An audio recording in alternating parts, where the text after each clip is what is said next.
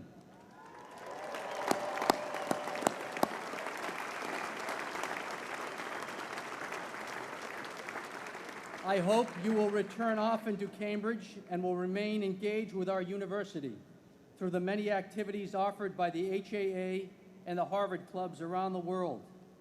In closing, let me quickly add, this year, Harvard is extending a warm welcome to the Cambridge Ridge and Latin School as they celebrate their graduating senior class. This ceremony will be held right here, beginning at 6:30. Our remarkable operations crew will now be getting this space ready for that ceremony. So it's been great to have you all here. I hereby declare that the 2007 meeting of the Harvard Alumni Association is adjourned to be reconvened on June 5th, 2008. Thank you all for coming. And Nancy, we have just heard some very exciting talks, one by Derek Bach, one by Bill Gates, and another afternoon exercise has come to the end. Tell me your impressions. Well, Bill Gates' speech was in keeping with President Clinton's charge to the senior class yesterday to go out, use the intellect, the intelligence, the education that you have had here at Harvard to make the world a better place.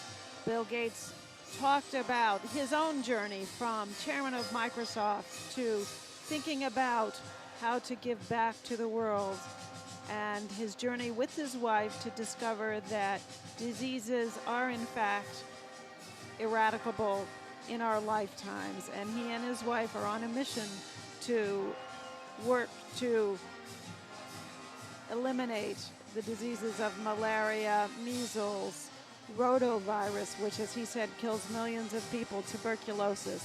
He talked about the complexity of these sorts of problems and urged the graduates not to allow complexity to deter them. He likened his mission to the mission of the Marshall Plan, which George Marshall announced here at Harvard commencement in 1947. And he urged the graduates to make the world a better place, even if it was only in their spare time. And with that ringing message, we bring to a close this annual afternoon exercises at Harvard Yard in the Tercentenary Theater. Glad to have had you here and hope you've enjoyed it as much as all of the people in this wonderful theater did. Thank you, and until next year, farewell.